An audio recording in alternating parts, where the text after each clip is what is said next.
Olá pessoal, saudações em Cristo, meus amados irmãos. Vamos dar sequência aqui na nossa Escola Bíblica Dominical. Estamos estudando sobre a cruz de Cristo. Este estudo é baseado num livro muito conhecido, o livro de John Stott, com este mesmo nome, isto é, A Cruz de Cristo. Na aula de hoje nós vamos verificar a cruz como resposta.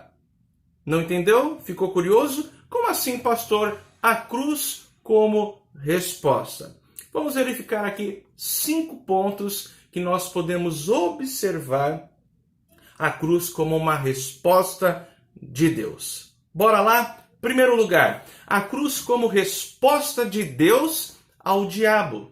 Irmãos, é um erro tremendo pensar que foi o diabo que tornou a cruz necessária. Não foi Satanás que tornou a cruz necessária. Dizer isso, afirmar isso, é um erro brutal. Dizer isso seria afirmar erroneamente, primeiro, que o diabo tinha que ser satisfeito na cruz. Não foi isso.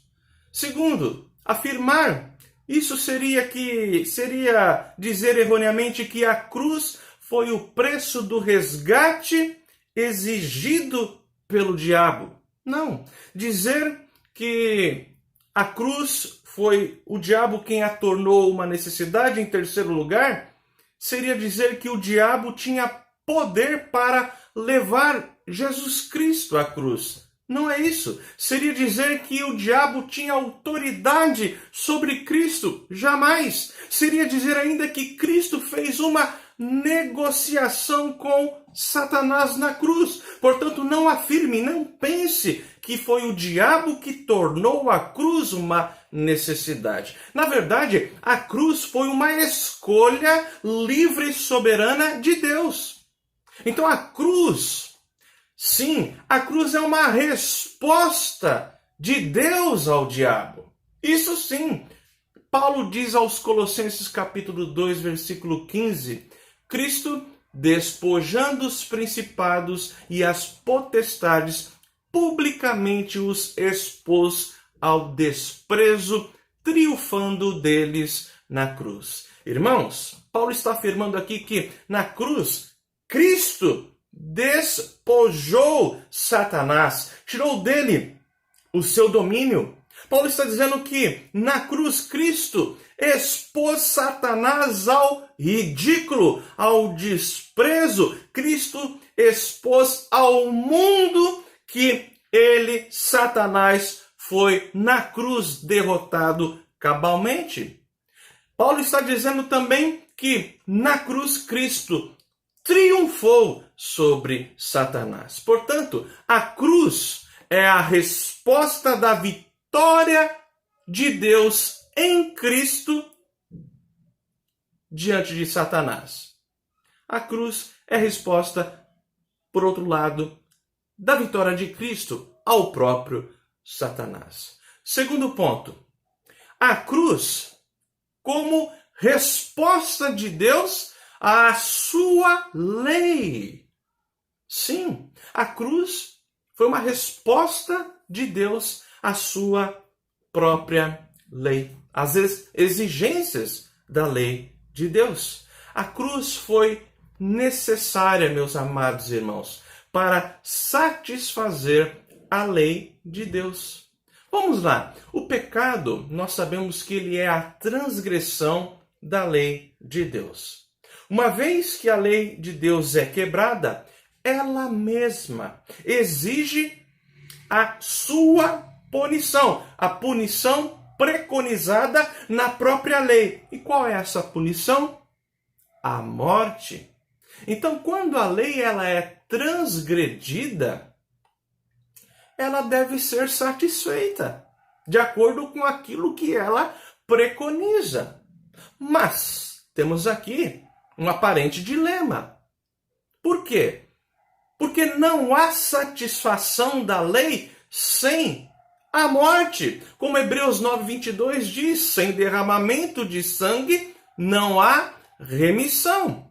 Portanto, a lei é perfeitamente e plenamente satisfeita somente na cruz de Cristo. Na cruz, Cristo satisfez a lei ao derramar sua alma na morte. E na cruz, a exigência da lei é satisfeita não no sangue de animais, de touros, de bodes, de ovelhas. Não, na cruz a exigência da lei é satisfeita no sangue de Jesus. A Bíblia diz, Colossenses 2,14, tendo cancelado o escrito de dívida que era contra nós e que nos constava de ordenanças, o qual nos era prejudicial, removeu-o inteiramente, encravando na cruz. O que Paulo está dizendo aqui? Paulo diz, primeiro, que éramos devedores da lei. Devíamos a lei. Segundo, Paulo está dizendo aqui que devido ao pecado, a lei exigia a nossa punição enquanto nós pecadores. A lei exigia a nossa punição. Sabemos que a punição é a morte. Paulo está afirmando aqui que Cristo removeu essa dívida. Removeu a dívida que tínhamos com a lei. E Paulo está afirmando aqui também que Cristo removeu, no sentido de satisfazer a lei. É o que ele está dizendo aqui, em Colossenses 2,14. E Paulo também está afirmando neste versículo, que eu convido você a ler novamente aí na sua Bíblia. Paulo está dizendo que Cristo cumpriu a lei ao receber a punição da lei em nosso lugar na cruz. Por isso, nós podemos afirmar e devemos ver a cruz de Cristo satisfazendo a lei de Deus. Olha o que a Bíblia diz, por exemplo, Hebreus 9,14. O sangue de Cristo que, pelo Espírito eterno, a si mesmo se ofereceu sem mácula a Deus na cruz, purificará a nossa consciência de obras mortas para servirmos ao Deus vivo. O que está aqui dizendo o autor aos Hebreus sobre a cruz e a lei? O autor está dizendo, o autor diz aqui que o sangue de Cristo na cruz, ao satisfazer a lei, nos purificou perante a própria lei. O autor aos Hebreus diz, a cruz de Cristo, está dizendo aqui neste texto que lemos, a cruz de Cristo satisfez a lei e nos santificou. Para que propósito? Para servirmos ao Deus vivo. Olha o que a Bíblia ainda diz sobre essa perspectiva da cruz de Cristo satisfazer a lei de Deus. Por exemplo, Efésios 2,15 diz lá que Cristo aboliu na sua carne a lei dos mandamentos na forma de ordenanças. O aboliu aqui não é que Jesus eliminou, não cumpriu a lei. Pelo contrário, ele disse que ele não veio revogar a lei, mas ele veio cumprir. E ele cumpriu as exigências da lei em nosso lugar. E quando diz Efésios 2,15 que ele aboliu na sua carne a lei, Paulo está dizendo que Cristo na cruz satisfez a lei de Deus. Gálatas 3:13, também podemos ver assim, está escrito, Cristo nos resgatou da maldição da lei, fazendo-se ele próprio maldição em nosso lugar. Qual é a maldição da lei? A lei em si ela é maldita? Não, a lei é perfeita. Maldito é o pecado, quando o pecador transgride a lei perfeita e santa, ele se coloca como devedor à lei, culpado por quebrar a lei. Então, foi Cristo quem nos resgatou da maldição, da punição da lei. Como que Cristo fez isso? Satisfazendo a lei na sua cruz. Por isso, a cruz de Cristo satisfez a lei de Deus. Nós verificamos até agora aqui, a cruz de Cristo é uma resposta a Satanás e a cruz de Cristo é uma resposta à lei de Deus. Terceiro ponto aqui.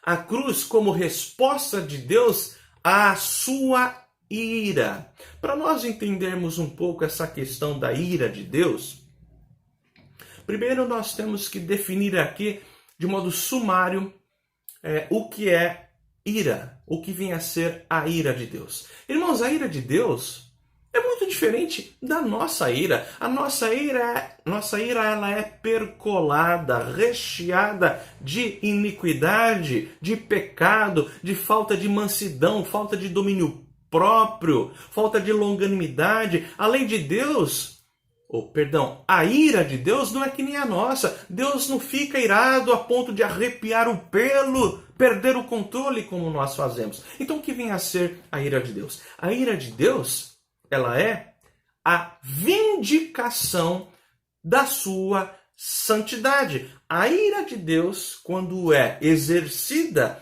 é a manifestação da sua santidade naquele que é culpado, naquele que provocou a ira de Deus. Olha só um exemplo histórico sobre a ira de Deus que está registrado em Ezequiel 36, versículo 21 ao versículo 23. Diz assim: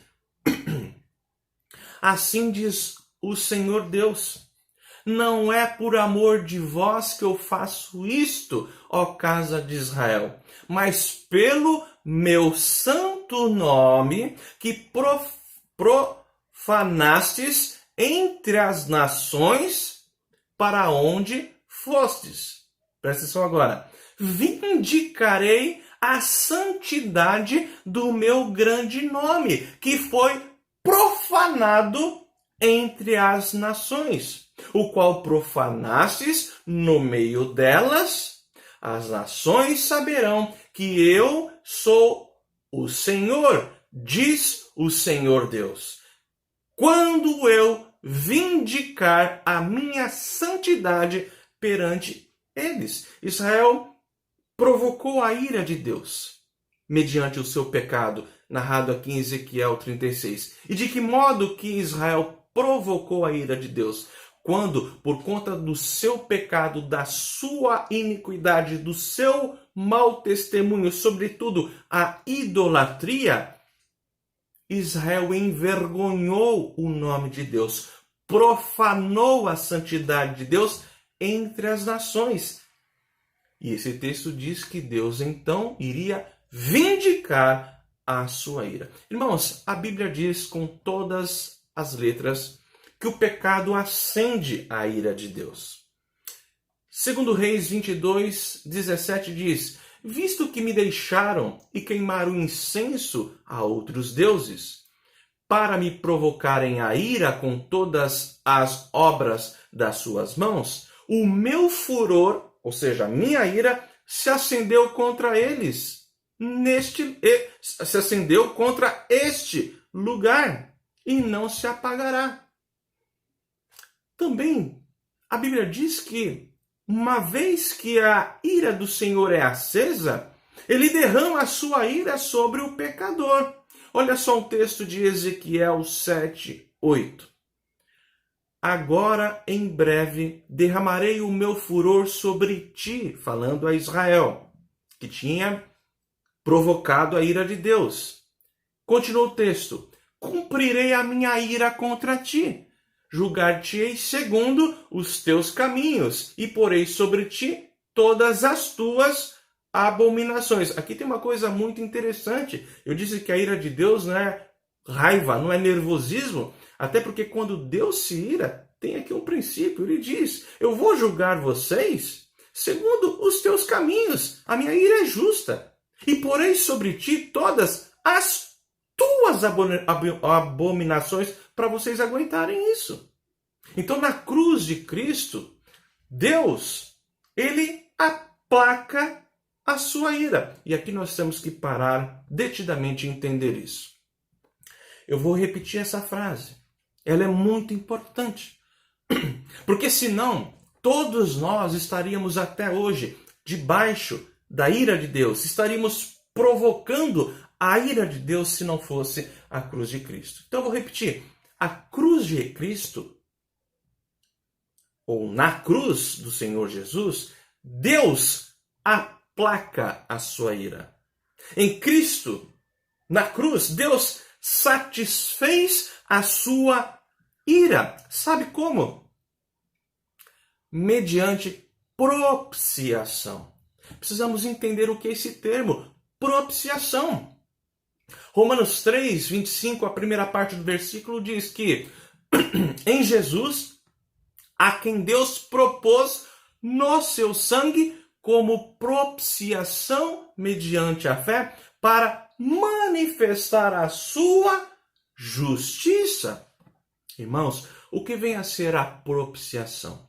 Imagine que a ira de Deus estava para recair sobre nós, na tua vida, meu irmão, minha irmã.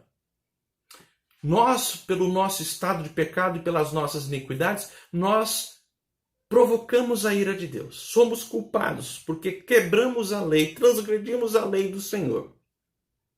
E se lembram qual a exigência da lei quando ela é quebrada? Qual a punição? A morte. Então nós estávamos debaixo da ira de Deus. Deus fez a propiciação. O que Deus fez? A ira estava para vir sobre a tua vida e Jesus Cristo a atraiu a si mesmo. Jesus Cristo desviou a ira de Deus que iria ser derramada na tua vida e atraiu para a vida, para Ele mesmo na cruz. Ele fez propiciação, Ele aplacou, Ele desviou a ira a ira de Deus da tua vida e atraiu para Ele. E então, quando Ele faz essa propiciação, toma para si as nossas iniquidades e morre em nosso lugar na cruz, Cristo satisfaz, faz cessar plenamente a ira de Deus sobre você, meu irmão, sobre você, minha irmã. Isso é maravilhoso. Isso deve ser nota de gratidão, louvor, mas ao mesmo tempo nota da nossa submissão e quebramento e gratidão a Deus. Portanto, a cruz de Cristo satisfez a ira de Deus. A cruz foi uma resposta. A cruz de Cristo, uma resposta de Deus à sua ira. Quarto lugar, a cruz como resposta de Deus à sua justiça. Sim, a cruz de Cristo como resposta de Deus à sua própria justiça. Meus irmãos, o nosso pecado, ou seja, a nossa injustiça, podemos dizer assim, exige que a justiça de Deus seja satisfeita. A nossa injustiça, o nosso pecado, exige que a justiça de Deus seja satisfeita. Olha o que Paulo diz sobre isso, Romanos 3, 5, 6. Mas se a nossa injustiça, nosso pecado, traz a lume a justiça de Deus, que diremos? Porventura, Deus será injusto por aplicar a sua ira, a sua justiça também? Paulo responde, certo que não. Outro princípio, a justiça de Deus não foi satisfeita por meio da lei. A lei não satisfez a justiça de Deus, nem poderia fazê-lo. A justiça de Deus foi satisfeita através de um substituto que morreu em nosso lugar. Um substituto que é Cristo, que teve a sua morte vicária. Vicária significa a morte substitutiva de Cristo em nosso lugar. Romanos 3, 21 diz, mas agora, sem lei, se manifestou a justiça de Deus testemunhada pela lei e pelos profetas. Como assim, Vitor? Agora sem lei se manifestou a justiça de Deus? Sem a tentativa do homem ser justificado mediante as obras da lei. Por quê? Porque não há como a justiça de Deus ser satisfeita por meio da lei. Só Jesus morrendo em nosso lugar e assim cumprindo a lei. Nós não podemos morrer por nós mesmos para nos salvar e cumprir a lei. Então, agora diz Paulo, sem lei no sentido de que sem tentar nos justificarmos perante o cumprimento da lei, se manifestou o quê? A justiça de Deus. Que justiça é essa? Que foi testemunhada pela lei e pelos profetas. Isto é, a lei revelando, sinalizando a justiça de Deus em Cristo e os profetas revelando a Cristo. Outro princípio, a morte vicária, você aprendeu aqui que morte vicária é morte substitutiva, ou seja, Jesus morrendo no nosso lugar. A morte vicária de Jesus, então ela satisfez a justiça de Deus primeiro. Satisfez primeiro, porque pela lei, a justiça, como lhes disse, não seria satisfeita. Romanos 8,3a diz, porquanto o que fora impossível à lei. O que era impossível à lei? O que foi impossível à lei? Nos justificar. E Paulo diz, porquanto o que fora impossível à lei, no que estava enferma pela carne. Então, pela lei, a justiça de Deus não seria satisfeita. A segunda afirmação aqui, a morte substitutiva de Jesus satisfez a justiça de Deus. Por quê? Porque Deus enviou justamente Jesus para satisfazer a sua justiça. Ainda no versículo 3 de Romanos 8 diz assim, Deus enviou o seu próprio Filho em semelhança de carne pecaminosa e no tocante ao pecado, e, com efeito, condenou Deus na carne o pecado. Essa expressão, Deus condenou na carne o pecado, quando Deus faz isso, a sua justiça é satisfeita. E em quem Deus condenou? Em Cristo, os nossos pecados. E a morte vicária, ou substitutiva de Jesus, satisfez a justiça de Deus porque somente em Jesus Deus puniu os pecados. Prestou atenção no que eu disse? Se liga aí. Vou repetir. Somente em Jesus Deus puniu os pecados. Pastor, agora eu não entendi. E os sacrifícios do Antigo Testamento? Não é não? As ofertas, os sacrifícios. Irmãos, Romanos 3,25 diz assim, a quem Deus propôs no seu sangue de Jesus, né? Como propiciação, mediante a fé, para manifestar a sua justiça. Reparem agora. Para manifestar a sua justiça, vírgula, por ter Deus, na sua tolerância, deixado impunes os pecados anteriormente cometidos. Por ter Deus, na sua tolerância, deixado impunes os pecados anteriormente cometidos. Irmãos, vocês têm que entender o seguinte. Todo sacrifício realizado no Antigo Testamento, através dos animais, cumprindo assim a lei de Deus, nunca puniu o pecado.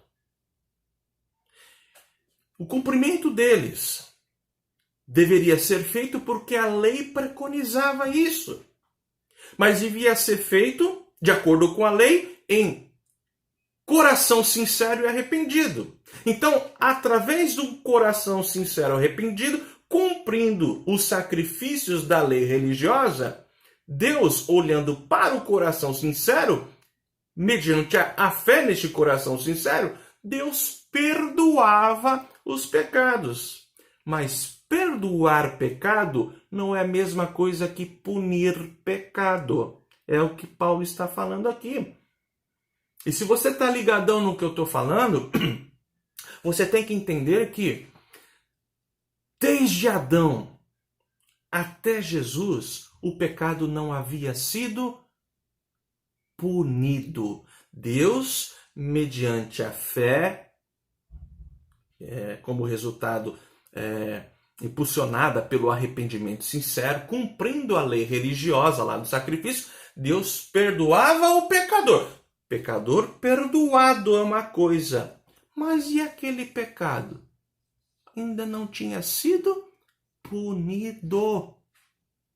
Então Paulo está dizendo, novamente o texto, vamos lá, a quem Deus propôs no sangue de Jesus como propiciação, você lembra o que é propiciação? Atraindo a ira para si, mediante a fé, para manifestar a sua justiça, por ter Deus, na sua tolerância, deixado impunes os pecados anteriormente cometidos. Irmãos, o que é maravilhoso, impactante aqui neste versículo, é que Jesus ali na cruz, ele estava recebendo a punição de todos os pecados por quem Cristo morreu. Tanto de Jesus para trás, até Adão, como de Jesus para frente, até nós hoje, os eleitos na história. Jesus ali na cruz recebeu a ira de Deus e a ira de Deus puniu os nossos pecados.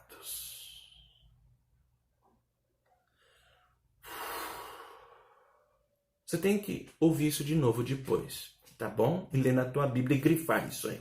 Portanto, a cruz de Cristo satisfez a justiça de Deus. Agora, para encerrar nossa aula aqui, quinto lugar, a cruz como resposta de Deus ao seu amor. Evidentemente, a cruz é uma resposta de Deus ao seu próprio amor.